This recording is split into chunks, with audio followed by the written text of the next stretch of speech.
Hello friends, welcome back your YouTube channel goal of life with study. I hope आप सभी अच्छे होंगे और आपकी तैयारी अच्छे तरीके से चल रही होगी।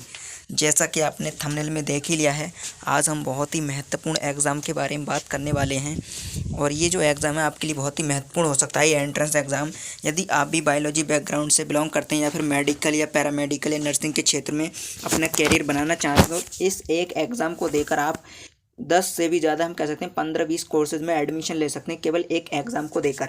और ये एग्ज़ाम केवल साइंस या बायोलॉजी वाले ही स्टूडेंट नहीं, आर्ट साइड के स्टूडेंट भी दे सकते हैं, क्योंकि इसमें ये जो एंट्रेंस एग्ज़ाम है इसके द्वारा जिस कॉलेज जिस यूनिवर्सिटी में आपका एडमिशन होता है वहाँ पे आपको कुछ ऐसे डिप्लोमा कोर्सेज मिलते हैं पैरामेडिकल के, जिनको आप यदि आर्ट साइड से हैं कुछ स्टूडेंट तो वो भी इसको क्या है कर सकते हैं। तो चलिए अब हम देर न करते हुए बात कर लेते हैं उस एग्ज़ाम की। तो उस एग्ज़ाम का नाम है, जैसा कि आपने थंबनेल में देख ही लिया है, एग्ज़ाम का नाम है यूपीसीपी नेट। यूपीसीपी नेट और यूपीसीपी नेट का पूरा नाम या फुल फॉर्म हम देख लेते हैं।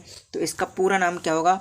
यूपी से Uttar Pradesh combined paramedical and nursing entrance test, nursing entrance test. इस प्रकार ही इसका क्या होगा, फुल फॉर्म होगा यूपीसीपी नेट का, Uttar Pradesh combined paramedical and nursing entrance test. तो इस एंट्रेंस टेस्ट को देकर आप काफ़ी कोर्सेज में एडमिशन ले सकते हैं, डिप्लोमा कोर्सेज भी हैं और बैचलर कोर्सेज भी हैं। तो इनमें आप एडमिशन लेकर कम फीस में क्या है अपना कोर्स कंप्लीट कर सकते हैं। आगे हम बात करने वाले हैं कि क्या फ़ीस रहने वाली है। चलिए आगे हम बात करते हैं। ये तो हो गई इसकी फुल फॉर्म की। और अगर हम बात करें इसके बाद आपको एडमिशन कहाँ मिलेगा, तो आपको एडमिशन मिलेगा Uttar Pradesh university of medical sciences Saifai Etawah, जो कि इटावा या सैफई में स्थित विश्वविद्यालय है मेडिकल साइंसेज का। वहाँ पे आपको क्या एडमिशन मिलेगा इसको एंट्रेंस एग्जाम को देकर। इस एंट्रेंस एग्जाम को यूपी के स्टूडेंट दे सकते हैं या फिर अदर स्टेट के स्टूडेंट भी दे सकते हैं, बट उनको क्या रिलैक्सेशन नहीं मिल पाएगा। जो यूपी के स्टूडेंट्स हैं उनको कैटेगरी वाइज रिलैक्सेशन भी मिलता है। तो चलिए आगे बात कर लेते हैं। हम आगे देख लेते हैं कोर्सेज ऑफर्ड, यानी ये जो एंट्रेंस एग्जाम है ये कौन कौन से कोर्स आपको ऑफर करता है। तो कोर्स की यदि हम बात कर लेते हैं तो इस एंट्रेंस एग्जाम को देकर आप एडमिशन ले सकते हैं BMLT, BPT, BOT, B optometry या BSc nursing, BRIT, GNM, ANM, DPT, DCT, DMRI, DOT, D optometry और DE TCT, DCT स्कैन। इस प्रकार से काफ़ी सारे जो कोर्स हैं उनमें आप एडमिशन ले सकते हैं। लगभग 12 से 15 कोर्सेज में आपको एडमिशन मिलता है डिप्लोमा और बैचलर कोर्सेज के लगाकर। तो इस प्रकार आप अभी इसमें हमने एक और ऐड नहीं किया, इसमें क्या है बी फार्मा भी होता है, उसमें भी क्या है आपको एडमिशन दिया था, बी फार्मा डी फार्मा, उसमें भी आपको क्या है एडमिशन दिया जाता है। इस एंट्रेंस एग्जाम को देने के बाद आप बी फार्मा डी फार्मा भी कर सकते हैं। तो इस प्रकार एक एंट्रेंस एग्जाम को देकर आप कई कोर्सेज में एडमिशन ले सकते हैं। तो चलिए आगे देख लेते हैं। आगे हम बात कर लेते हैं एलिजिबिलिटी की, कि एलिजिबिलिटी क्या रहने वाली है। एलिजिबिलिटी को बोलते हैं योग्यता। योग्यता की यदि हम बात करें तो 12th PCV या PCM विद एटलीस्ट 50 से 55% अंक।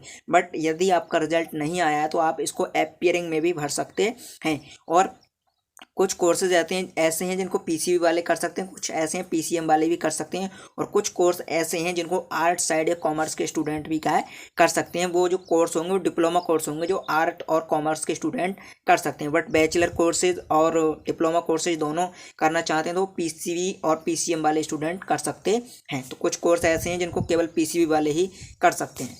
चलिए आगे देख लेते हैं। आगे हम बात कर लेते हैं एप्लीकेशन फ़ीस की, यानी ये जो एंट्रेंस एग्ज़ाम है इसके लिए आपको एप्लीकेशन फॉर्म या एप्लीकेशन फ़ीस है वो क्या रहने वाली है। तो एप्लीकेशन की फ़ीस रहेगी जनरल और OBC के लिए 1000 रुपीज़ और SC ST के लिए 500 रुपीज़, यानी कि जनरल और OBC के लिए 1000 रुपये और SC और ST के लिए 500 रुपये फ़ीस रहती है।